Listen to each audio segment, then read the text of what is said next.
Once again, everybody, put your hands together for Jonathan and Tyler from Bombs Away! What's up? Again. All right. Yeah. How we all doing tonight? Yeah. We have changed clothes, as you can see. Yes. I'm going for Jesse from the film. All right. You know, and what are you doing there? Oh, I went to Target's Pride section, but since 4th of July is coming up, they got rid of all that and put their straight Pride stuff out, so I had to grab what I could. Okay. All right, cool.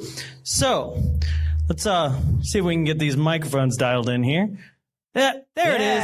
Yes. So, ladies and gentlemen, welcome to Bombs Away. Woo! Thank you. So, how we do it on this show, like every single time that we do it on the regular show, is Tyler asks me one very specific question, and I will usually have an answer. Sir? You got taglines, bitch. Yes, I do. The first name in terror returns. Definitely not my first choice. The second, third, fourth name in terror. The man of your dreams is back. I like that one. You just like that one? I just like that one. I dream about pedophiles, too.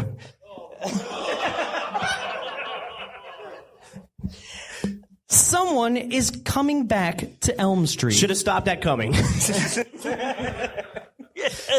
With a budget of $3 million estimated, an opening weekend USA gross of $2.8 million, and a USA total gross of $29.9 million, with exploding parakeets, melting room accessories, flaming toasters, killer sports equipment, S&M towel whipping, knife glove slashing, extremely long deformed tongues, knives protruding from fingertips, eyes inside of mouths, boiling swimming pools, exploding hot dogs, exploding beer cans, boiling fish tanks, accidental death by tramplings, baby-faced demon dogs, maggot-infested bite wounds, mutated rats, mutated cats, face melting, bodies burning, hands bursting from chests, with 7 deaths in total, a 5.4 on IMDb, a 43 Metacritic score, and a 41% on Rotten Tomatoes. It's 1985's A Nightmare on Elm Street 2, Freddy's Revenge. Let's drop some bombs!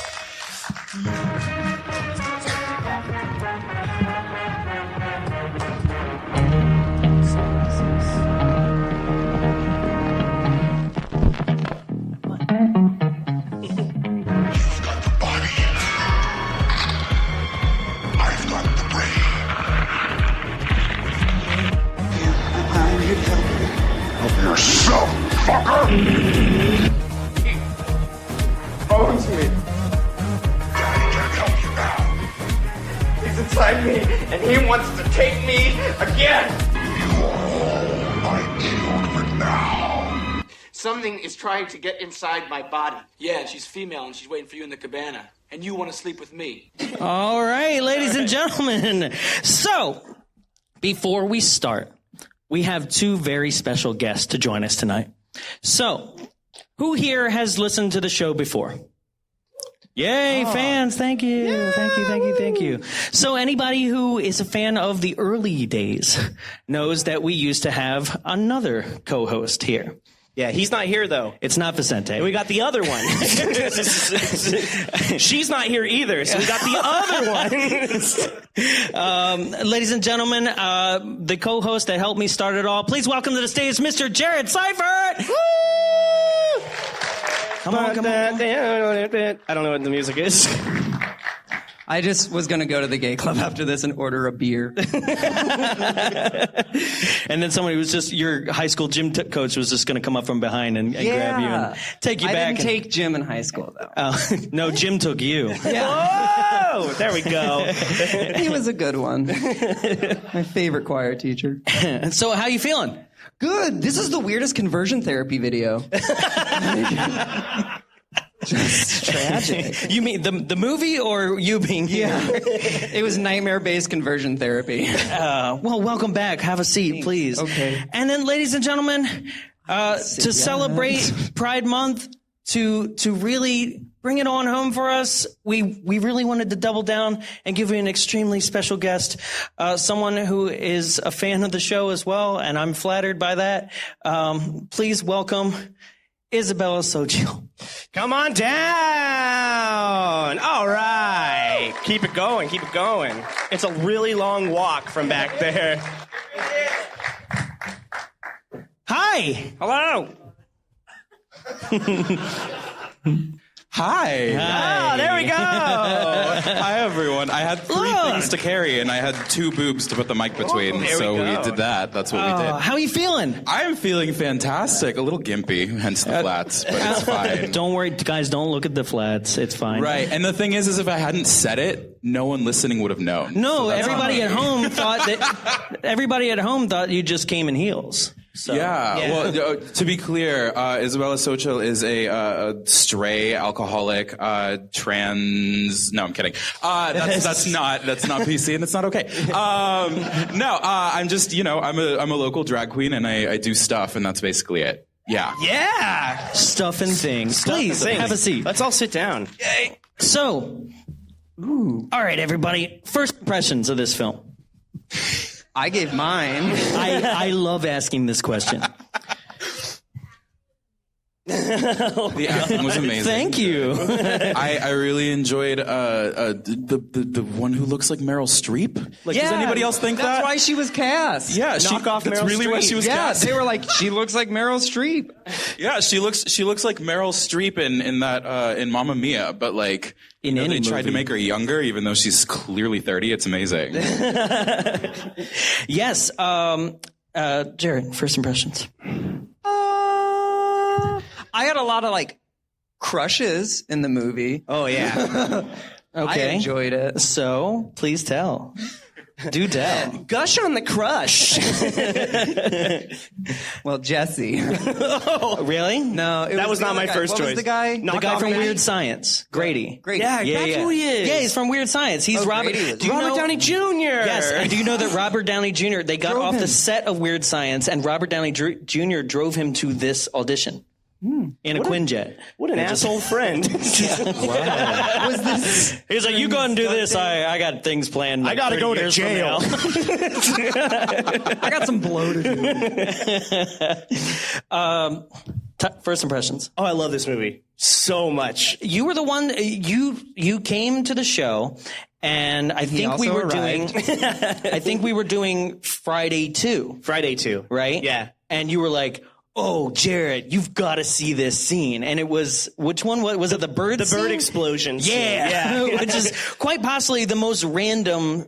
Absurd thing in this movie. Random in the entire lineage of Freddy. Yeah. Somehow this is the most random thing that you could possibly Yeah, and get away shit with. gets weird later. It's just- So for me, I love this film. I had seen it as a child. I definitely it was an awakening. and I have to say I don't recognize that it's quote unquote a bad movie. It's not. That's not why we did this one. For me, it just so happens to be the one that makes the least sense Yeah. in terms of the universe of Freddy. Yeah. So that's a lot of what I'm going to touch on tonight. So really quick to touch on this movie and why we chose it for Pride Month. How many of you know the very weird story of this film? Few of you. All right. For those of you who don't know, what happened when they were making this film is the director wanted to put subtle gay undertones in the film. writer. The writer did, yes. Didn't do a very good job on that. David Chaskin. David Chaskin. Right, because he wanted to basically direct it towards like what he was like, oh, what do people fear? And it's like, that's not something we should be making people fear. Yeah. So that's what happened. And as you watch the film up there, you can notice that it was very gay. So gay to the point that the lead actor, Jesse, after filming it, was like, I am gay, and then came out after making the film. That's actually not accurate. Oh, sorry. Damn. That's a story you've been telling for a while, and I learned. I actually learned because guys, and if you aren't aware of this documentary, it's 4 hours long. No, not that one. No, not Never Sleep Again. That one's long as fuck. Because the title of that film is exactly what will happen to you if you actually watch through the whole thing. Never Sleep Again. No, it's actually a brand new documentary. It just premiered at a San Francisco Pride. It's called Scream Queen. Yes. It's My Nightmare on Elm Street, and it's about Mark Patton and his entire career and then lack thereof because of this movie. Yeah. And I totally recommend checking it out. I've only seen the trailer, but even from the trailer and from the research that I've done so far is actually he was a gay man struggling in Hollywood already. And they were trying to figure out by even casting him, could he play a straight lead? Yeah. Right. And then throughout his entire, it's extremely sad. I don't want to bring everybody down. We're all getting down here. But it's extremely important to bring out that he was not only struggling with this, but his partner had HIV, and then he also had and has HIV, and that his career was kind of ruined by this film. So, but he embraced it later on as time went. Now he shows up at cons to talk about it, and there's another documentary coming out on Shudder about queer horror cinema that's comes out like today, I think. Which is like, damn, they really stole our thunder there. But, did you know? Fun fact, guys, the director of this film is somewhere in Tennessee right now screening the same movie. That's where they all are. All the people who are going to fly in, specifically. So, guys, let's tackle this movie. Let's go. Let's break it down. The movie did all the tackling, especially that baseball scene. Yeah, there's a good amount of tackling. Yeah, let's pull those pants down and see that jockstrap. So, you didn't let me borrow it. I love your gloves, by the way. Oh, thank you. Are we channeling Freddy? Yeah, a little bit. Like fashion sort of Freddy / also Cruella de Vil for some reason. I was like, I have these contact lenses. What else can I do?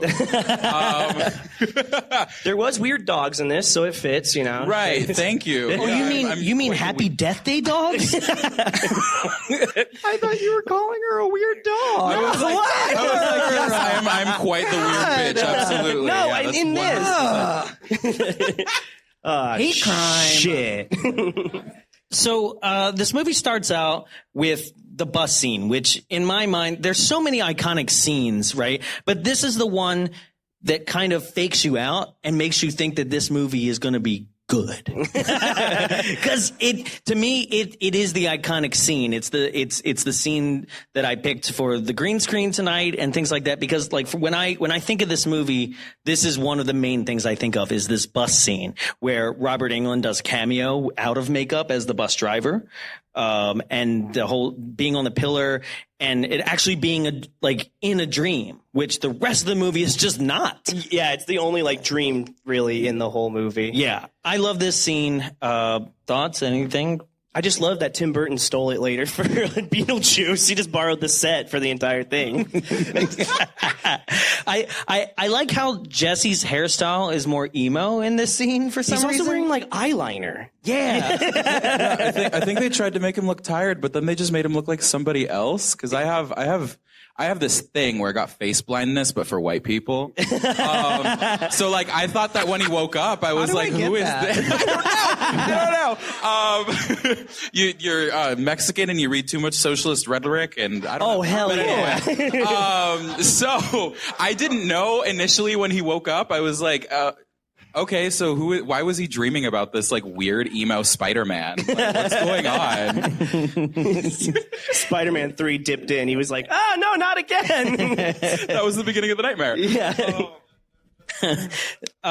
So when he wakes up, I love how the first shot that you see of him in real life is in tidy whities with this gigantic bulge. I was like, hey, well, there's a bulge. He's got 2 pears on and a slice of bread in there. It's still huge, and he's soaked It's insane. Like, he's dripping wet. And if you didn't see his bulge to begin with, him picking it up and then proceeding to like drop it from like stomach height into his pants is even better. So I was out of the theater. I was out of the theater at that point. How big was it up here, guys? At least 5 inches. I'm not a size queen, but whoa. You know, in Love Guru, Jacques Lecoq Grande from the Justin Timberlake's Tyler, character. I'm going to stop you right there. No one else saw Love Guru. Fuck. I even refuse to do it here. So Coming to you live next month, Love Guru. So Jesse is a kid who is now living in the old 1428 Elm Street house that Nancy lived in the first movie, and it's actually 4 years later. It's supposed to be, Yeah. and he is being haunted by what I can only assume. Who here, show of hands, has actually seen the first movie? I hope. Okay, Oh, yeah. thank God. Yeah. People were like, I just came into this, and I really can't wait for part 3 where he just keeps love the people that were walking like, around doing gay stuff. Part 1's with the guy from Watchmen, right?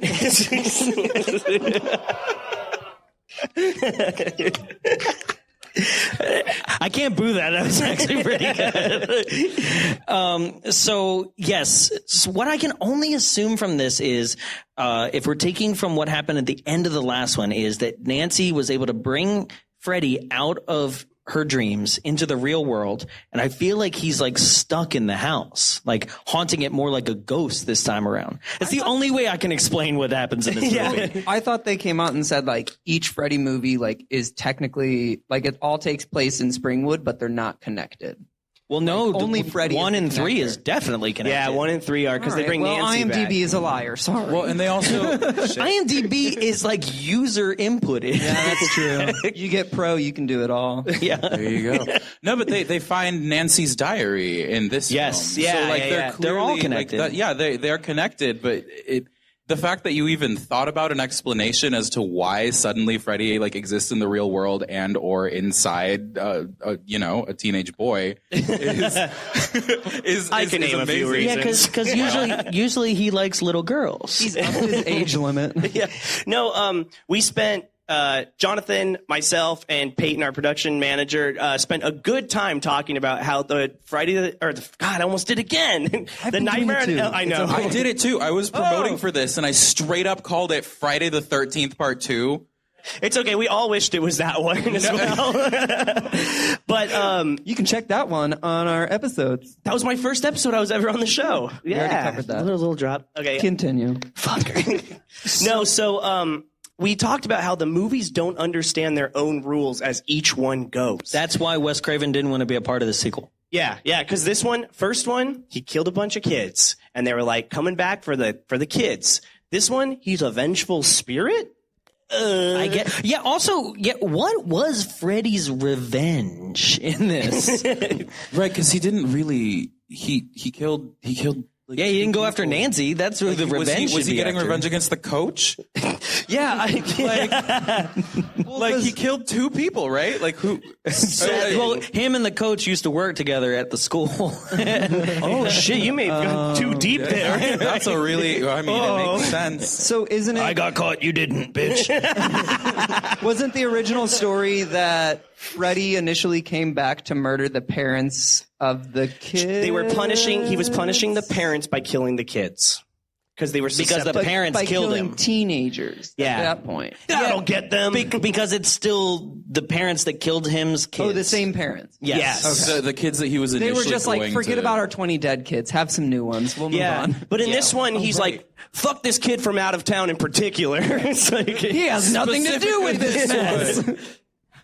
So, I want to set up a couple things here. Like we're at Springwood High School, and we're introduced to Grady, which is like kind of a bully, but kind of not. yeah, weird relationship. Yeah, they are flirting. Yeah. Especially when the snake's around his neck later on, and then like they joke, and then he like flips him off, but he's like actually smiling inside. Yeah. They were flirting. Well, I love Fuck the you, but like, fuck me too. yeah, she's waiting in the cabana for you, and you want to sleep with me. It's aight. No, yeah, him and Grady's relationship is really weird because I had forgotten that he's like a dick to him the entire time until like midway through the movie. He was like, "Yeah, you're my best friend, bro." Kind of. Yeah, when they both fuck the ground together in PE, then they like switch over. Yeah. Also, it wasn't a thing for me. Did you guys have archery at your high school? Yes, No. intramural. What? Yeah, and there was a. Well, I can't make fun of it now. I know. Well, you can't make fun of the fact that they put archery between soccer and baseball. And then they're like, hey, bow and arrow girl, look over here. What? Oh. Also, I wasn't, born in the 80s, but I didn't know that, like, PE dress code was like, guys, you have to wear gym clothes. Girls, we don't give a shit. Go out there in whatever you're wearing. Pretty much. And, Grady makes fun of Jesse, and they wound up getting into a full-on wrestling match after he pulls his pants down. Weird. And he never pulls them up while they're wrestling either. His ass is out the entire time. He's like, oh, cool, you made it easier. Let's go. He's like, God, my butt's out. Oh, no. Grady, I don't think your grip is good enough. Grady, flip me over, hurry. Mount me. Oh, sorry. In which then the coach actually says, all right, boys, assume the position. Yeah. And then he doesn't. Is that when he tells him that the coach is like, yeah, he goes to like leather bars and stuff. Yeah. So like they know the coach is getting off on he's like, this. They're here for it. I've never understood the mentality of heterosexual wrestling. Like it does not make sense to me at all. Like I'm like, what is heterosexual about this? You're sweaty. You're mostly naked. You're wearing something that's way tighter than you've ever worn before. And You're like, I'm the first to sign up. Half mast, please stop. So Jesse keeps getting these like nightmares in which he runs around the house in like hospital scrubs. Yeah, that's a weird one. Why does anyone else get fully dressed when they get out of bed in the middle of the night? I do. I'm scared of ghosts seeing my butt cheeks. But it's not even like pajama pants. Wait, what? You're afraid of ghosts seeing your butt cheeks? Yeah, scared. You're afraid that you're going to be whiter than the ghosts? Yeah. Trust me, the ghost is a lot more afraid of you. That's why I'm courteous. Okay. So, he sees Freddy downstairs. He sees the glove in the He's like, furnace. Dad, are you jerking off in the furnace room again? Freddy, it's you. Cool. And there's a couple lines here that like are very. They're crossing lines. Daddy can't help you. Yeah. Meanwhile, he's just screaming, "Daddy!" It's not Dad. It's Daddy. Yeah, Daddy. And then "You've got the body, I've got the brain." Oh, that's the as best. he's like fingering him with the claw, which is something that I tried using that line on a hot guy once. I've got the body, you've got the brains. Still single. What? How did that go for you? I just said I'm still single. How do you think it went? Did you also tear off your skin and show your brain? Yeah, it got weird.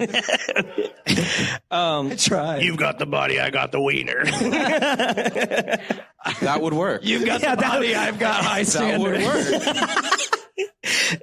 So there's this whole through line too, which I think is definitely something between the whole father and son relationship, where you have this overbearing father, you have this person that like clearly he's like the man of the house kind of thing, and he's going to tell Jesse what to do and when to do it, and you have Jesse who very much is trying to be his own person and is definitely trying to be defiant in certain ways, like cleaning his room and stomping up the stairs like a little toddler and things like that. So I find that one extremely interesting, especially when the father later on accuses him of blowing up the bird. Which I don't know where he jumped to that conclusion. Oh, that's why he brought up firecrackers. I was like, why would he put like firecrackers to expose a gas line? I was like, blows the whole family up. Like the mentality of like you somehow managed to figure out how to blow up a parakeet. Like, you first managed to like figure out how the parakeet can then kill its cage partner and then attack an entire family. You trained it to do this? You put a cherry bomb in the parakeet's butt. You shoved it up there. And then had a super long fuse, apparently. Yeah. Like, I don't know. Yeah. Hey guys, how are the birds? That's how it would have went down if I was there. Yeah, it would have been so bad. I don't think the birds are sleeping, sis. Well, it's gonna be great. It's gonna be blood everywhere. It's gonna scar Carol Ann. She's gonna talk to the TV again. So, Jesse's father doesn't allow him to go out and see Lisa. He tells him to go upstairs and clean his room. And this is probably the scene that most people know the best. Actually, you know what? This is the scene that I said we got to watch the dance scene and the bird scene. No, okay. I clearly remember it was the shower scene. It was the whole movie. Yeah. We watched the whole film. Caught us. That was the time we watched gay porn bloopers. We did.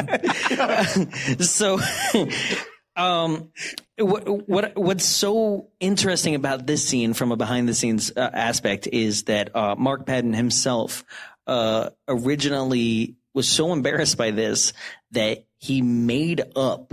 Like the real story is that he went and he tried to not do this scene for the longest time until like the day came. He kept delaying it and been like, let's film this one over here. Let's do this in the room. Let's do anything but this scene. I'm surprised he didn't delay the kiss with the girl. I would have been like, let's do that Saturday.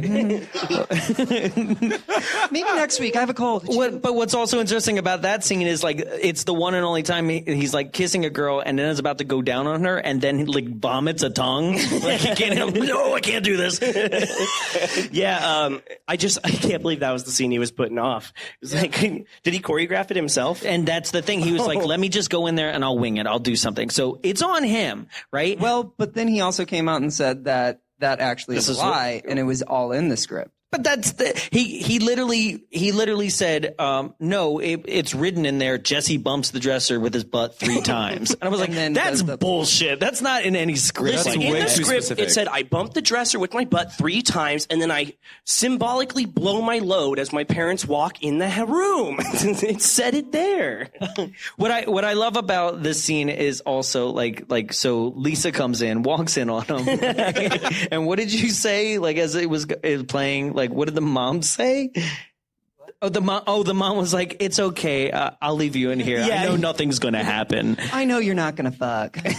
I mean, it says no chicks right on the door. So you're good to go. I have that. Hold on. Did anybody see this? Everybody see what the door? In the middle? Look.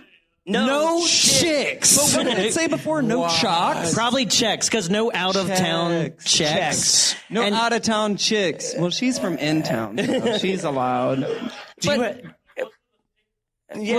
it used to probably say checks. Because that's what that sign would be, like no out-of-town checks, local people only, so we can go find you when you bounce it, you know? Super Christian. That's what checks were back in the day. And so, like, he went out of his way to be like, no chicks. Don't bring them in here, Mom. But did anybody see the best one? I yelled it very loudly from the back of the theater. Yeah. As Lisa's going through his closet. No. What game is that? Look at that game. Probe. And she goes, what's this? Oh, my butt. No, the diary. Oh, I don't know. Well, earlier, his dildo melted on the dresser, so so it wasn't that he was worried about. Mom, I told you it's not dishwasher safe. My horsecock dildo. Sorry, bitch. I'm never going to get over the fucking bitch thing. We were talking about this too. I think he only says it in part 3. Yeah, so welcome it's to like prime the time. one time. But it still became like the joke. I know, it's so ingrained in all of it. Well, because Freddy himself became a joke of himself. Like the original is clearly horror, right? Yeah. And then by 3, people were like, I like it when he quips. So that's what they did. Yeah. Right? And so, like, part 3 has, like... No, I think he whipped in this one. Quips. Yeah.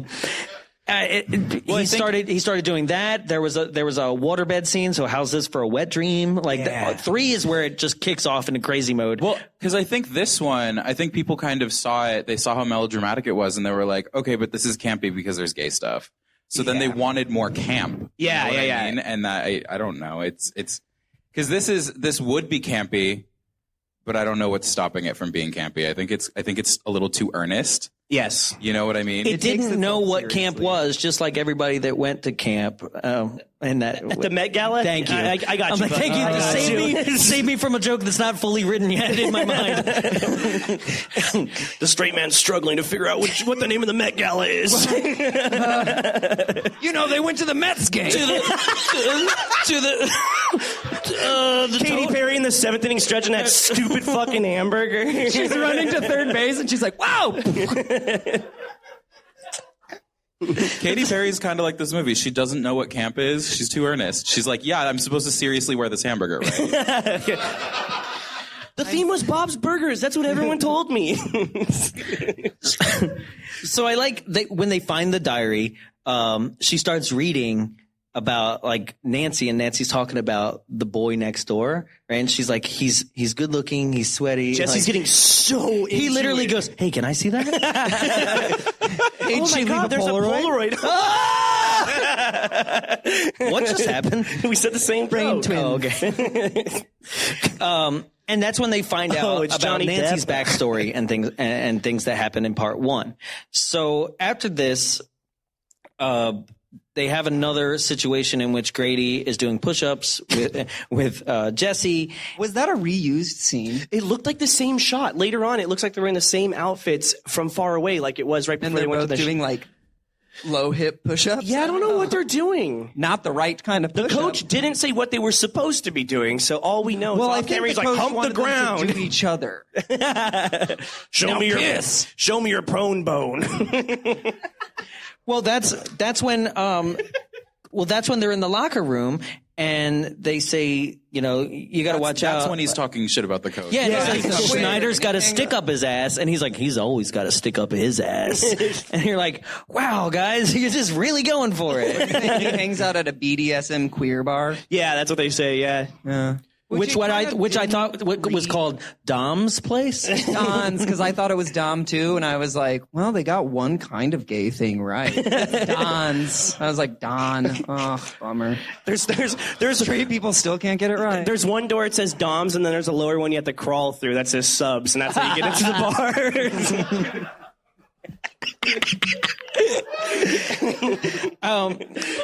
Please hang leashes here. So It's like a leash slot to connecting to the other door. Harnesses, $25. so Schneider catches him at the bar. God, And this then is forces the him- best. Yeah, just grabs him. Oh, really quick. Yeah. The He's bartender, gay because he can't pour a beer. he's just 100%. I was like, gay man. the bartender is Bob Bob Burgers. What's his name? Linda. No, it's the producer of the film. Why am I drawing a blank as to what his name is? Yeah. That's who it is. Yeah, whatever. Quality content. Zuela. So It doesn't feel good to be back. So Schneider takes Jesse and makes him run laps with a strange, weird red hallway in the gym. What was going on back there? They were like, don't worry about we it. can't get lighting in this gymnasium, so just like, put the par over there. Well, Don's is actually attached to the gymnasium. Oh shit! Is Don's also outside of the school bus at the start of the movie then? Yeah. All the teachers just go to Dom afterward. Don's. It's like your happy hour, like in your local area, where if you went to it right after school on a Friday, all the teachers were there. But this one's leather. Yeah, and Mr. Kaczynski came back to PE with a harness, and it was fine. So, I mean, because basically that's another thing too, where it's like I don't even feel like the producers told Don that his bar was going to be used this way. Yeah. Right? It's like, what? You're making it into the gay bar from Police Academy? I've never been to a BDSM club, but it didn't have like a I can tell you all about it. queer vibe. Oh! No, but for real, like there are a couple up in Silver Lake. Like it's Do they look like that? Because that just looked like a leather bar. Not even like a queer leather right. bar. Because the thing is that a BDSM bar is probably not going to be overtly queer. Yeah. Well, and that's the other thing I was going to say is that like And there were for a women in bar that that they were scene. saying was supposed to be gay, there was like a really good mix of heterosexual people in that bar. So There was like one gay guy like, let me kiss the side of your head so it's not too gay. Listen, if I just sniff your hair, it's just the right amount. Like, you two ladies have short hair. Punch each other. This is all New Line's letting us in. So glad we have reached acceptance in this movie. So, Coach is in his office getting hit by balls. Yeah, straight up balls to the face. Yeah.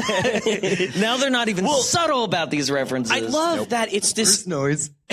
Yeah, his dick hits the table that he's standing at the thought of Jesse in the shower. You hear like it's just like, but all the balls start flying out of the shelves and he's like, not again. And it just like goes about his business. Like, this is normal. Yeah, Like, he's even not even that upset until he gets tied up by the jump goddamn rope. swinging shelf is falling over again. That's the thing. I don't have time for this. I got a student to take advantage of. Oh no! But people in this movie straight up don't know when something's weird or wrong.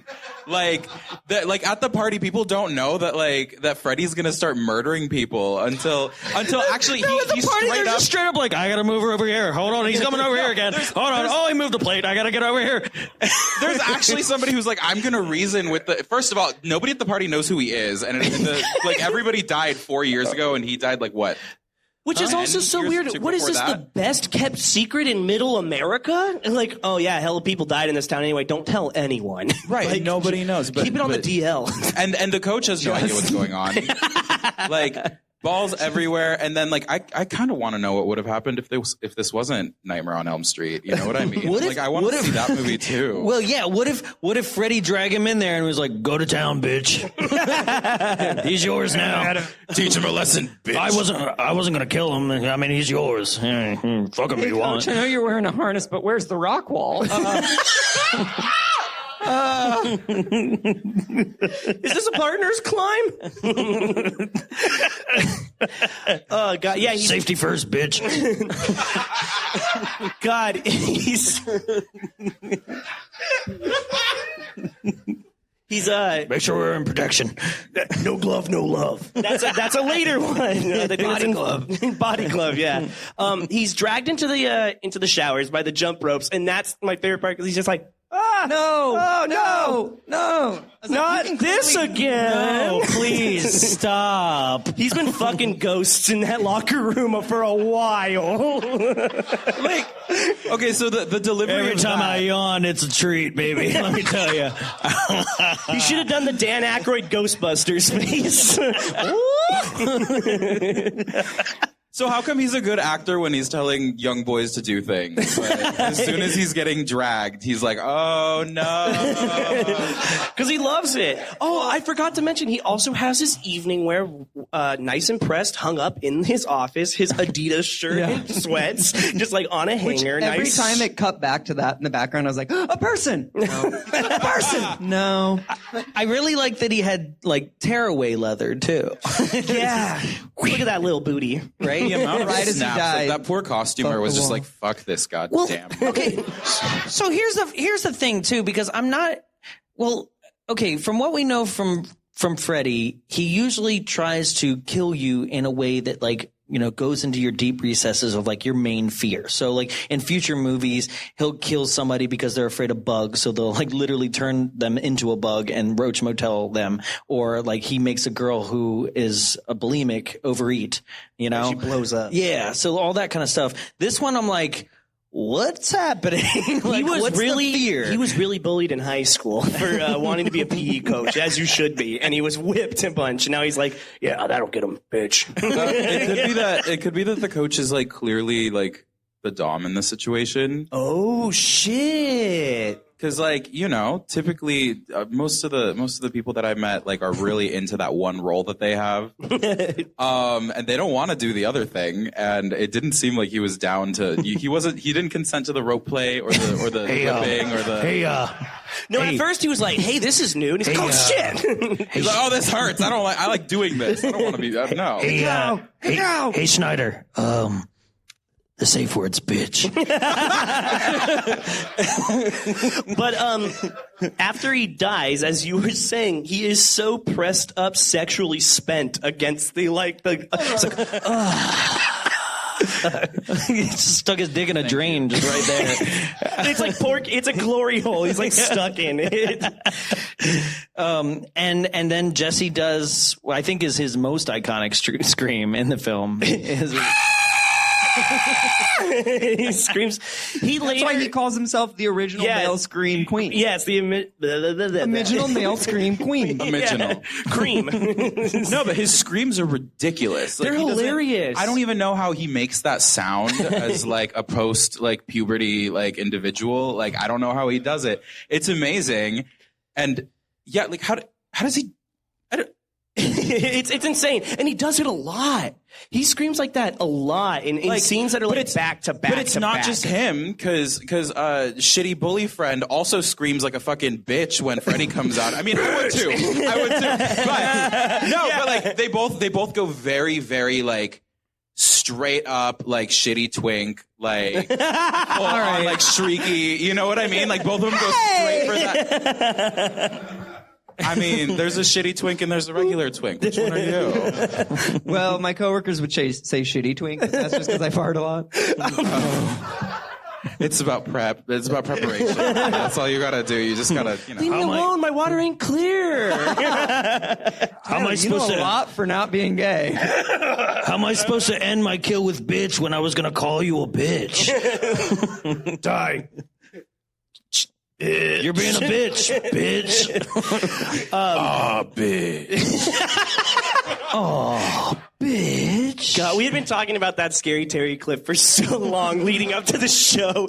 Jonathan came up to me at work and was like, oh my God, the Scary Terry clip from Rick and Morty. And that was like a month and a half ago. Fun fact, that's why, like, because one, you guys in the audience, you always show up like right on time. And I built this whole pre-show and I was like, nobody's missing that goddamn stare. Yeah, you got it. Nobody's missing that Scary Terry clip. So I was like, we're starting at 7:30. You notice the movie started right after that clip? Jonathan was so proud of it. It's required viewing because otherwise we wouldn't get to say bitch as much as we're saying it. And like, that's literally why I'm here. Yes. Thanks for being here, bitch. Thanks for having me, bitch. Him on like a late night show on Leno. Next guest is Frank Krueger. Yeah. Thanks for having me, bitch. Leno, you kind of are a bitch. Leno, what you did to Conan was fucked up. You bitch. Anyway, go. All right. So shower scene? Yeah, it's done. We're done with it. The coach finished. Yeah. The coach finished, and then he was finished. So at this point, Jesse keeps getting haunted. There's a scene where Jesse walks into a room and is like, oh, jump rope girl. Sorry, I didn't know you were in here. Oh, shit. Did you schedule this spot right now? Fuck, my bad. I'll come back. Because he just straight opens the door, and she's like, 1, 2, and he just stares at it and like, go on. And then she's like, I need to hear the next verse so I know who you're singing about. Freddy's coming. All right, cool. Oh, cool. I thought it was Michael. All right, great. That guy fucks. And so then he just shuts the door. He's like, all right, cool. You just keep going. I'm just going to go in here. That is the most realistic white person in a horror movie like thing that they could do is like, oh, jump rope girl? Cool, yeah. I'll let you every time. Was worse. Which one? The whole thing? Dad's like, the house isn't haunted. The toaster wasn't plugged in.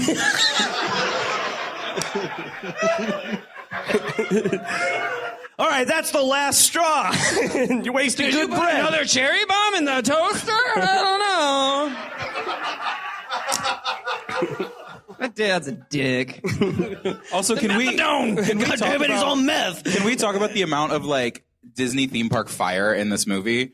Like, there's always just like little jets of fire everywhere. Literally just a propane jet underneath the surface of the water to catch it. The whole pool scene is just World of Color. It's just Color, World of bitch. They shot it like Escape from Tomorrow. They didn't tell Disney. So there's a point where now we are at the pool scene, or like the day before, and they're sitting around. Take a and left here. Jesse can't Get it up. No, Grady Jody. Grady can't come because Jesse's not back yet. Because he's about to choke on his food. Because he's talking with his mouth full. Yeah, and this is where I couldn't understand it, because I'm like, is this a real thing? He goes, I can't come because I threw my grandmother down a flight of stairs. Shit, me too, buddy. Nice trip, bitch. See you next fall. And I just. It's just really weird, because I'm like, why was that line in there?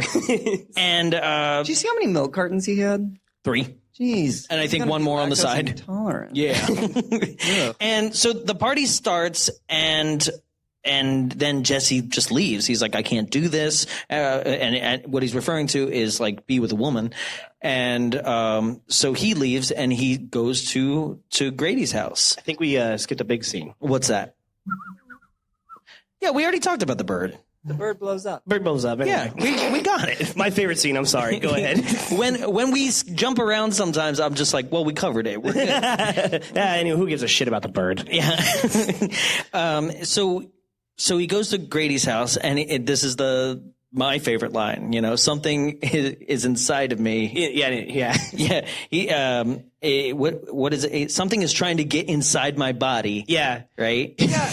She's trying to get inside your body. Yeah, why would a woman try to want to sleep with me? Sex. She's trying to peg you, bro. Go back to the cabana. You'll like it. It's 2019, dude. It's cool. Here, I'll show you what it feels like. Gucci Mane came back from prison and said it was tight, so do it now. And then the tongue comes back out and everybody has a good time. Yeah, I don't know why he sees that as a problem. Right, I'm like, do you understand that's the best foreplay ever? Like, you're gonna be fine, dude. Like, it's great. And it's like, not your tongue, so you don't have to worry about it, But right? she also is like, oh yeah, Jesse, keep kissing my sternum. I'm gonna come. Yeah, it's like he's like kind of mashing him around, sticking his face in there. Oh, like, my tits, it feels great. Like, Jesse, you're not playing Missile Commander, dude. You're good to go. like she's doing that thing where she's laying back and she's like, all right, he's gonna need to move on eventually. I can't wait till I win an Academy Award. Is it rude to push his head? I think it is. That's what you gotta do sometimes. Good thing I wore my vibrating panties. So I love the Grady Jesse scene where, like, I love the practical effects in where he comes out of his body, like C-section, Freddy? Yeah. I love the practical effects. The symbolism was not lost on me. This is where, like, he finally comes out, in my opinion. This is it, right? And I love the blades through the fingers. I love the final, like, him out of the body. His like arm ripping to reveal the sweater. Yeah. Which, all if this you is like great effects. Yeah, which if you notice later on in the film, Freddy doesn't have the glove. It's knife fingers the entire time, which is super sick. Oh, that's crazy. Yeah. But no, but it does turn into a glove as soon as Freddy's gone. Yes. And which leads me to my like, how many gloves does he have under his bed at this point? Because like every time it comes out, like it becomes a glove, right? Yeah, like the glove grows out of his skin, and then he takes it and he's like, oh no. So like he grows a new one. Yeah, because every single time there's one in happens. his nightstand that like moves at some point. He's got a box full of them under his bed. He's like, Mom, please don't go down there. You're not going to like what you see. You're going to think that a lot of dildos, a lot of gloves. Yeah, so he comes out of his body and then he kills Grady. But Grady's dad is the dad from Ferris Bueller. Did you see that? think, Joe was like, is that the Ferris Bueller dad? I was like, I don't know, I fucking hate that movie. So, there's also a sign on Grady's door that made me laugh, and I just saw it. It just says, no nerds, and it has like a big like X through a nerd. That's why he died. He didn't follow his own rule. He let Jesse in. So that one loaded in your back pocket. I was like, yes, fuck. Oh, but this is also the only scene in which he's like, don't let me fall asleep. It's the only time that they bring back the like can't fall asleep mechanic, which is what made the first movie really scary because you're gonna. Also, right? What a shitty friend. It's like, please do not fall asleep. All right, dude, I got you. All right, time to go to bed. Immediately, like he's just sitting, like he's not even committing to it because he's watching TV in bed. Like, if you're in your bed, you're gonna pass out. Guys, to be fair, though, like, if you were in his situation, like, if you somebody have to move the plot forward somehow. Yeah. Well, but I mean, would you not just be like, no, my dude's crazy, and when he finally falls asleep because he's paranoid about something, we're all gonna get some sleep. No, because I'm scared he's gonna stab me in my sleep. I'm gonna stay awake. He could have very easily gotten head. Oh shit. Also, why the fuck did he have a leather top sheet? Did you guys notice that too? His like comforter was made of like leather. Yeah. It's that pleather stuff that they used to have. That was my bed sheet. I also like. I love feeling like being in a biker's armpit when I'm asleep. There's this peeling my comforter off me in the morning. There's this really. Coach gave it to me. That's it. That's the It's one. made from the bits of his suit that was ripped off of him in the shower. They sewed it together, repurposed it. You'll sleep good on that, bitch. Come for you tomorrow. So there's and I'm saying this line for line. It's not like I'm making this up. Right before he goes to sleep, Grady goes, "What do you want me to do?" Cut to Jesse, and Jesse's straight up like this, right? Shirt open like Jarrett is, right? And he goes, "Just watch me." And I was like, okay. All right. You don't have to touch, just watch. You know? If you're interested, then we can talk. So he kills him, and then Jesse goes back to Lisa, and another scene where he goes, "He owns me." Yeah. Wait, but before that, he's like like his Grady's parents are outside the door. The police are outside. He's like screaming, "Why did you kill him?" And like he like breaks his mirror, and then he went out the window? Yeah, the cops are like, "You were white kids coming out of that window." That's not who we're looking for. You were slowly laying like the breadcrumbs to what the final question of this entire movie is for me. What the fuck is going on? Yeah, basically, how is everything good? How did he get away with everything? Like, he just went to the cops and he's like, "Look." No, because and he's literally running around screaming like, "I almost killed my sister. I killed Coach. Yeah. I killed Grady," and everybody's like, "No, you didn't." Okay. Straight up, by the end of the movie, the girl in the seat behind him is like, "Yo, that was a sick party last night." Right. I really hated those sons of bitches. Really glad they're dead. When's the next party? Right, like, did it never happen? I know that part is a dream, but still. Was it all a dream, and did they just not make it clear enough? The end is a dream. It's the same thing as same as the ending as the first one, where it's a dream, and then everything is left for you. And then this movie quickly was like, "Oh yeah, by the way, Nancy was crazy, and her mom killed herself anyway. On to our movie." I thought you said the party is a dream. You said that part. No, that's part. That part was a dream. But even then, like, if that's real, where is in the next movies the story being like, "Yo, there's a crazy guy in a sweater, he just straight up showed up, like walked through some bushes, created a couple flame tricks." Like, he was a crazy magician. Yeah, pretty sure he killed like 3 people, but it was a sick party. That those hot dogs were popping. Just charred enough. But can we talk about that one series? It's 3 shots, right? Where there's this one guy in a red tank top, and you see him, and he's standing, and they're trying to get over the topiary thing. As soon as like Freddy, that's my favorite. Falls into a lake of fire. It's a guy in a red tank top, and I went back and watched this scene like 3 times just to make sure I wasn't crazy. So they're all trying to get over this hedge. That's what it is, not the topiary. And he's in a red tank top. Next shot, he's on the ground, gets trampled. Next shot, they're all running away from the hedge, and he's with them. He's fine. Oh shit! He's like, "My neck's fine." Oh, sorry, that was a weird dream. All right, what's happening? Oh, he's here. He's like, right here. No, for real. Like, somebody steps on his neck and blood comes out of his mouth, and then he's running in the next scene. Like, go watch it. It's crazy. Good it's for him. Sorry, I was sleepwalking. Let's do this. Yeah, the party was crazy. David Blaine showed up, killed a bunch of people. It was insane. He told us to help ourselves. That's your favorite line. That's my favorite line. Help yourself, fucker. What if fucker was his line? They were like, let's do that all the time. Welcome to your nightmare, fucker. Then he'd have to be like a middle school Hispanic kid. You know what I mean? Fucker. Do it. Don't do it. Fucker. Hey, it worked. All right, cool. Oh God.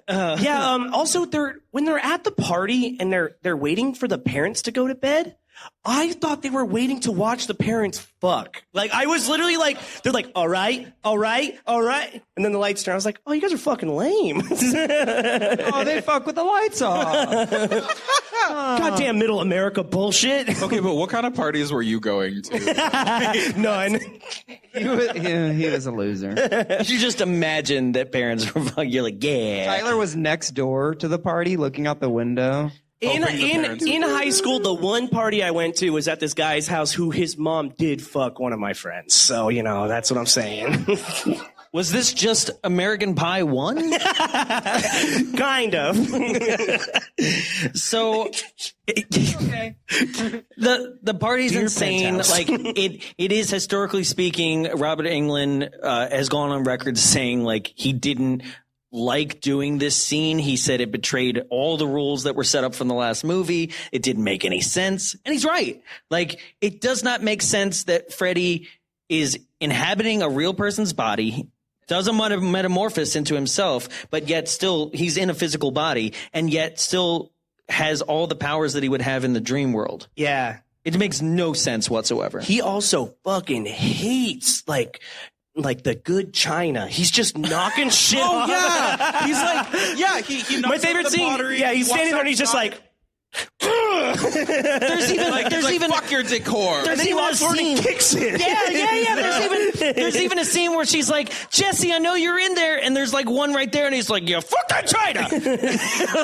Well, he did it before, too. In the kitchen, he was like, and lightning bolt on the dishware. No, yeah, and then he goes outside and there's like flowers in a vase and he's like, ugh. And he That's how throws the table, too. He's like, fuck your party. Why didn't I get an invite, assholes?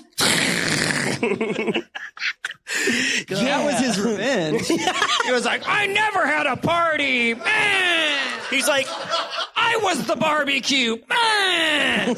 he just shows up, he breaks your silver, and he's like, your parents will never believe you. Peace out, bitch. Just like, pow! Enjoy your charred dogs. That's my favorite subdued reaction in this. The hot dogs are not on the barbecue. Subdued? You mean Jesse? That got some groans. I like the groans. Yeah, I love it. No, what you deserve. Jared. the guy's just sitting there, and those hot dogs just burst into flames. And he's like, "Oh fuck!" and then because Better put they're them on back fire, on he the barbecue. Jesse, you putting cherry bombs in hot dogs again? David Blaine. He's over there. Oh, sorry. Sorry, bitch. He's the hero of the party. He saved the dogs. No one's visually upset until the beers start exploding. Right. No, the natty lights. This bud's for you, bitch.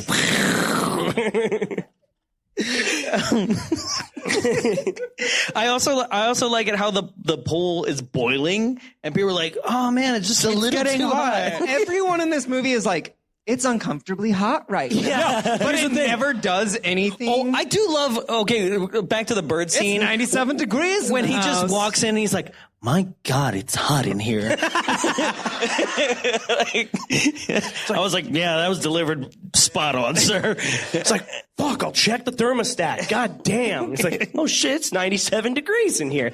Yeah, no one. Who touched the thermostat? God damn All it. the kids in the audience are like, sorry. Oh, it's the movie, right? Oh. Their dad's looking out in the back like, you know.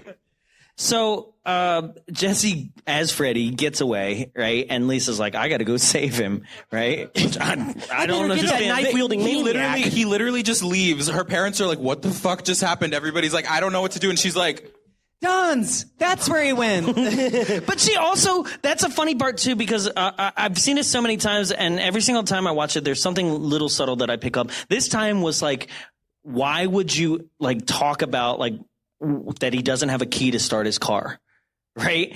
And like earlier, she's like, "Do you think why are you starting your car that way? Don't you think anybody will steal it?" Where literally he like I don't know jerry rigs it something, right? Yeah, yeah. The debt, some stupid shit. And finally, I questioned because I guess sometimes you don't question things like that until you're writing for something like this. And then I wrote it down in my notes earlier. And then when she's driving the car, I was like, oh, that's exactly why. But it's one of those things that like writers put in like in a script where they're like, but if she drives the car, the audience is gonna write on IMDb later, how did she drive the car? They're gonna be pissed. That was the only question they were gonna have about this movie. It's 1985. What's IMDb? 1 out of 10. How the fuck did she drive the car? Anyway, Freddy's cool. So everything else is kosher. It's fine. Also, in the party, Freddy did a weird choice when he decided to bite her. I mean, I got like blade hands right here that I'm holding you with, but let me take a bite. I love them feet. That's the Tarantino cut. Well, do you think it was? Welcome to my 10th film, Freddy's Revenge. I feel dirty after that one. Thank you. Do you think it was like Jesse inside of Freddy being like holding back and being like, I'm not going to let you use the claw, so you have to use something else? He's like, yo, I won't get to suck on her feet at any other point, so I better do it now. You're the fucking He's gay. Why would he want to do anything to her? Okay, wait. Here's the thing that confuses me. Is he gay because of Freddy, or is he gay because he's gay? Because I've been trying to figure it out, and there are a couple of things. Freddy's a pedophile. So you wouldn't want someone go, right, but like, here's the thing. He murdered 20 kids. Also, Do to you be really fair, think he's not a pedophile All right, in this he's a series. He's just a kid murderer. Yes. Yes, But- that was Michael Bay. Don't worry. No, not that. That's his movie. Got it. I'm not accusing Michael Bay. I wouldn't be surprised. It's getting crazy. No, there's an entire documentary about that. Let's not talk about it. Michael Bay kicks the door in. Fuck you. Fuck you, but I also don't know who you are. My slander senses are tingling. Did you talk shit about Transformers? No. Oh, cool. Okay. Getting back on the rails now. So basically, Lisa goes to a fully operational boiler room now. Like there's lights, there's like overhead plane running lights on it and everything. Like it's working. I don't know who decided to start it up. I guess Freddy himself. And it's being guarded by, like I said before, dogs wearing Happy Death Day masks. And I love it first. She's like, oh, they just got into the trash and someone cleaned out the Halloween store. Yeah, and you can obviously tell that they like strapped masks onto dogs that didn't want to like wear them because Dogs one is are like doing that, like the backwards walk of like, I don't know how to get out of this. They still look better than the xenomorph dogs that were cut from Alien. and They looked better than the cat that they had to show for half a second. What the hell was that? They were rat like, and the cut cat. the scene as much as we can, but leave it in. Cat? That was like somebody who is an intern was like, look at this sick cat I made for your movie, and they were like, It was that vampire from What We Do in the Shadows. You just can't get the faces right. No, it's like the reject cat from Pet Sematary. Like, yeah, It's like my special needs cat. I literally have a special needs cat. It has no eyelids. Yeah, he's Pretty great. fucked up. yeah. He is adorable. Yeah, I don't know what that was, but there was like a mutated rat, and then a mutated cat came down, and he was like, "Hey, I made these things for the movie," and they're like, "Yeah, we're just gonna use them one after the other right here, right now." just Let's real go. close. It was my senior thesis project. I didn't graduate. Well, I think what they I got were kicked out when they were saw it. trying to like establish, because like I think right before that point she was like, you can't let him get to you. If you're scared, like he'll get you, like whatever. What? It just started What happening. was that? I love you, Jen A. Watch out for Freddy. No, but she was like, if you're scared, like he has power, right? So I think that was all of those like little things were Freddy trying to scare her, and she's like, no, I'm okay, but then she would still scream like. Would Meryl Streep be scared? No. Not until later in her career. So she basically professes her love for Jesse, and he to her within Freddy's body, which I was like, this has escalated really quickly. Oh, but before doing that, she cries the same way for like a solid 2.5 minutes. She's like, like she just does that. No like no expression on her face, just like making that noise over and over. And she's like, yeah, the fire will make it look like I'm crying. And then as she says, I love you, she gets one tear. You guys can do tears in post, right? Yeah. They just use the same audio clip But over and over. this is a big deal because love wins. Yeah, she straight up makes out with Freddy. It's sick. See, but this is one of the Kiss reasons. the gay away. No, but this is one of the reasons that I was like, is Freddy gay or is he making Jesse gay? Because like what gets Freddy out is the like ew cooties reaction. Yeah, no. He's like, get out! He's like, ew, no! Touch your boob. Like that's one of the main things about like my like. She's like, the kiss didn't work. Take my clothes off. And he's like, no, Oh no, it's Freddy's fine. getting stronger.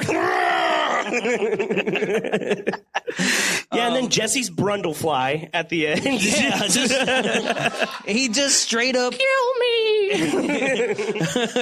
he just straight up comes out of a cocoon like the end of I'm Ghostbusters. straight again, I swear. I'm a beautiful butterfly now. And the worst part is that if he is actually gay, like she's gonna be like, we went through all that shit. And you were a faggot this whole time. I'm so mad. I kissed fucking burn victim for you. Do you know what his lips felt like? My parents are currently under investigation for that entire party and the deaths of at least 5 people because of your gay ass. Somehow you managed to evade the police and everything. Right? Because that's the end of the movie. How many people did he kill? Straight up, he 7. There's 7 deaths in the movie. Yeah. So and they're all done. So he kills 6? 6, because that dude does get stepped on, but then is resurrected. Yeah. He's totally fine. And also, comes back was to he life. killed by Freddy or by his peers? I don't know, but like It's like, we hate him. Step on him quick. Oh, help, guys! This is the time. This is the time. Get out. Use him as a step stool. I mean, obviously the end. sucks. The You end, fucked my peer review up. obviously the end is a dream, right? But even in that, like he's just walking out with like burn Why does he bandages take the on, bus like when he's got a car. Yeah, I've never. I was like, why are they on the bus? He drives. They all drive, so don't that they? because so that you could have the opening scene again. You know, like literally that's it. That's why. And it's a dream. So if you're in a dream, It was the start to Maximum Overdrive. yeah. Let's be real. Yeah. Also, I really wish that her friend, because he makes. I've decided that Freddy makes people gay. Like I've just decided that right now because that's Sick. more fun for me. I really wish that her friend would have been like, "Let's go to IKEA, bitch." And just like the arm comes out. Like, let's go to Home Depot. Her shirt turns into a Let's flannel. rent a U-Haul. That's all the lesbian jokes I have. I'm so sorry. Did anybody TiVo Drag Race? That duvet doesn't match. You think my hair's too long? What do you think of these Birkenstocks, bitch? I just painted my nails. Look at them, bitch. So, that's the end of the movie.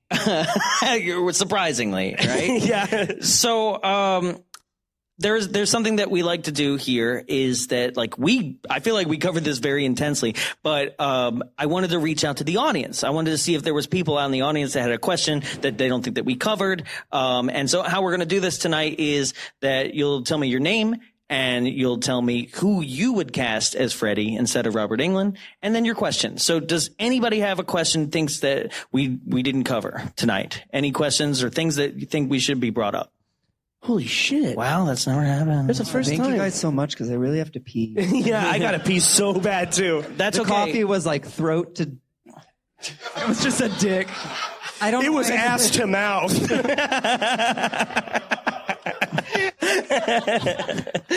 Last chance. Not only Anybody? does he You have have that, too but he many had a gay coffee jokes for being colonic straight. before the show too. Yeah, So he's I was like, real clean just me like, out, clean me out. We do have one. Okay.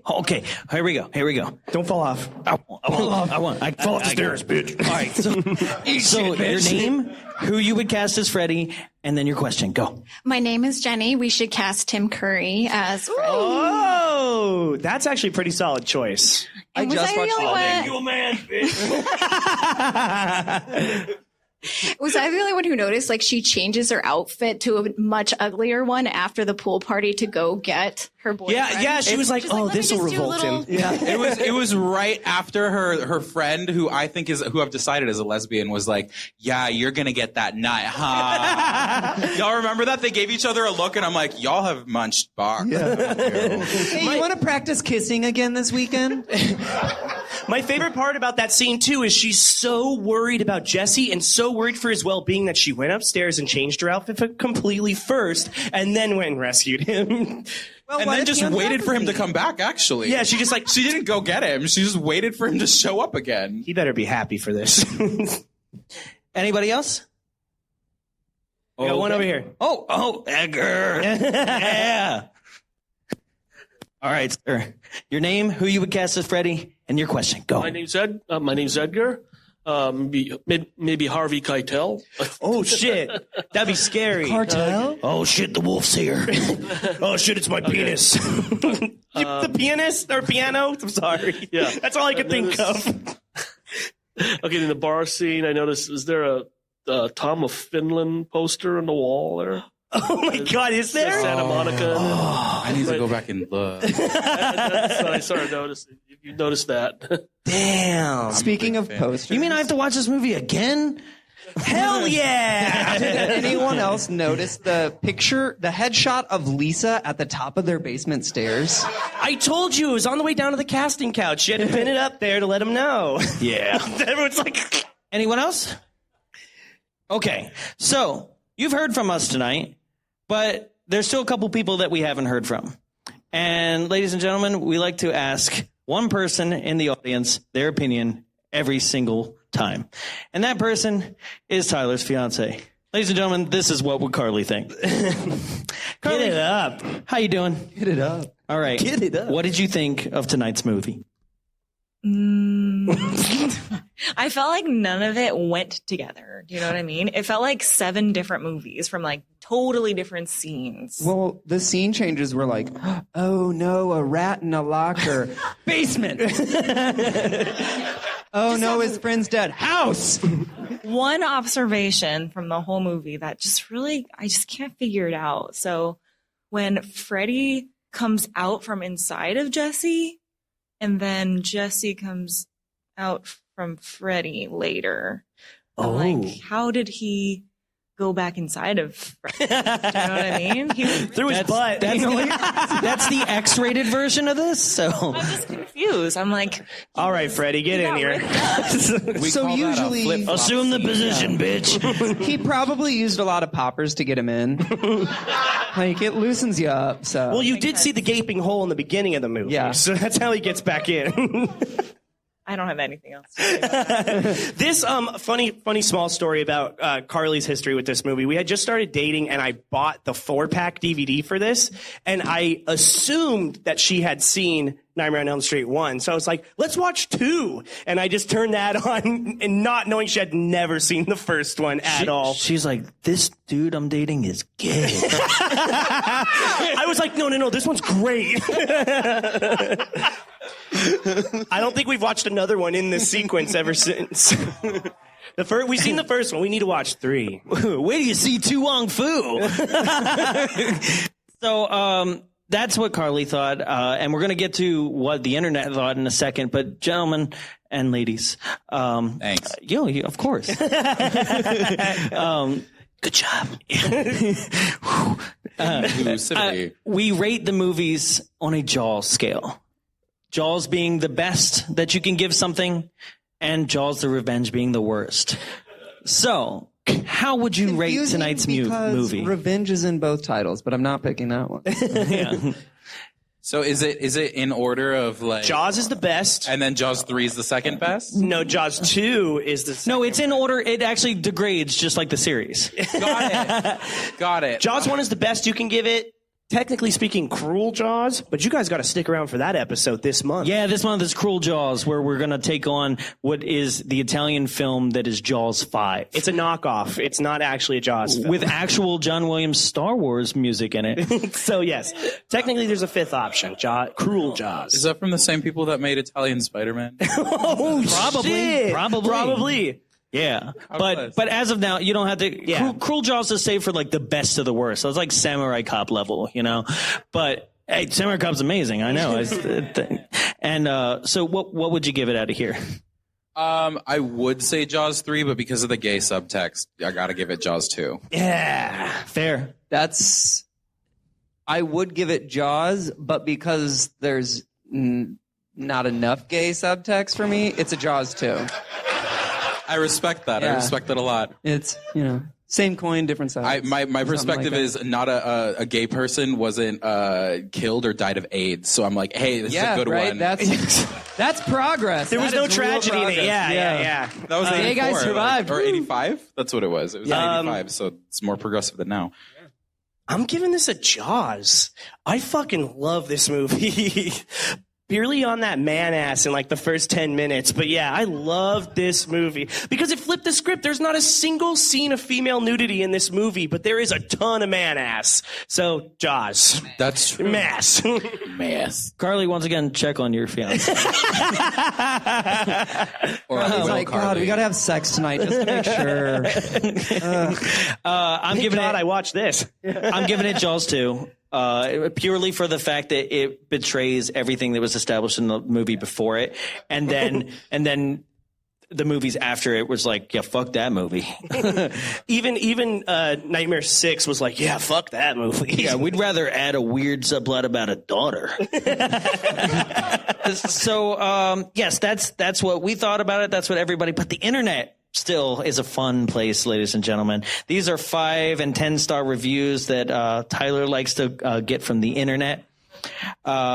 This one is written by Ricky May 1. Written in 2010. Went to school with him. Titled The Best Nightmare Film. Some sequels top their originals. Freddy's Revenge definitely beats the first film by a long shot, cause it's more scary and Freddy is so much more terrifying than the other films. Another cool aspect is while the other films have Freddy portrayed as a standalone killer, this entry has the dream killer in a more psychological aspect in that he has to possess a person to continue his evil spree, thus creating a more haunting tale than the others. Fair. No. This also, in my opinion, is the darkest of the Elm Street series, especially the lighting department. Yeah, that opening scene is really dark for some reason. Especially the climactic pool party scene in which Freddy chillingly claims, "You are all my children now." One of his best quotes. Agree to disagree. It's still help yourself, fucker. The acting by Patton and Myers is excellent, and Robert Englund turns Freddy into a more menacing fiend than the last film. Strongly recommend the best of the series. 10 stars. Okay, so that one is definitely a homosexual, for sure. A homosexual? Oh, yeah. Yeah, I just like saying that because it's stupid. But also, huge missed opportunity. He was like, some sequels top their first movie. I was like, this one bottoms for it. Damn it. Did I steal your joke? And I was like, yeah, no. This one power bottoms it. This one took it all the way. Okay, the next one is written by Jurgen Prochnov. Jergens. Sponsored by Jergens. We know. Written in 2017, titled Psychotic Nightmare. Jesse is my favorite character from all the nightmares. I know this movie is about Freddy, but I hate murderers and pedophiles. Who out there is like, yeah. A lot of those people on the right wing. Yeah. God, I love touching it. I was That's too real. The actor who played him did great job. I know every time he writes no, by the way, there's no K. So I now that this movie have doubled subplot, and I think it's great idea. What did you find? Listen, the best ones always have typos. I know that this movie have double subplot, and I think is great idea to mixed with Nightmare Story. That's why this movie have deeper meaning, and I love it for that more than others. It's the darkest from all nightmares and have creative script. Definitely it's the best from all nightmares, and I rating 10 from 10 stars in horror scale. Written by Charlie Day. Listen, I'm picturing some like Indian dude in the middle of a foam pit, just like typing this review. Like, I was like, it seems like someone that doesn't get the chance to watch gay movies, so they're like, this one's not gay. Oh, you're renting this again? Yeah, it's me, Jurgens. So we're going to wrap it up here, folks, but some fun facts real quick. Fun fact, Michael J. Fox was considered for Jesse. That would have been awesome. Okay, that would have been too much for me. I would have liked that a little. I got to tell you about the future, bitch. This is just Teen Wolf, though. Yes. But Teen Wolf surprisingly had more dick. I gotta watch Teen Wolf. Also considered Brad Pitt, John Stamos, and Christian Slater. Oh my God, Christian! Yeah, I don't know about those. Freddy's ones. inside me.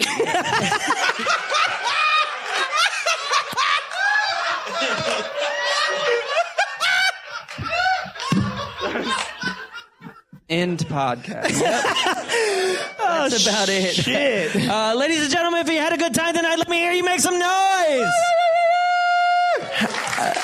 Thank you to our guest. Where can they find you on the interwebs? Tell them. At Isabella.Xochitl on Instagram. Xochitl is spelled Xochitl. We'll tag her in everything. It's a good thing you can scrub back because you're going to need to hear that spelling again. For the white people in the audience, we will post it so you can read it. For the white people in the audience, you can pronounce it so chill. That's totally fine. Oh, that's so chill of you. Exactly. Jared, do you have anything to plug? For once, it's like here's your softball. Yeah. No, the plug was in his closet. That was pro. It melted. Pro. And ladies and gentlemen, you can find us. Please bring out those phones and go ahead and subscribe. There you go. You can find us on Google Play, Apple, Spotify. All your favorite Instagram moments will be on @BombsAwayShow. Please follow us, share it with your friends, tell them that you had a good time tonight, and we'll see you next month for Roadhouse. All right, ladies and gentlemen, $10. Get those tickets on your way out. Thank you for joining us. Thank you, ladies and gentlemen. Have a great night.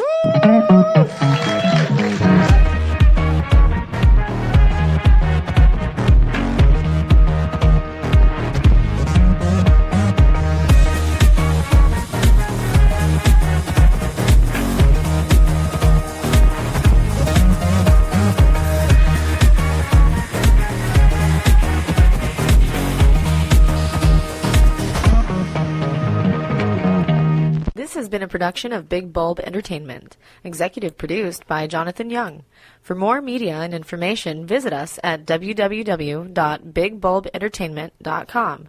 Big Bulb, what's your bright idea?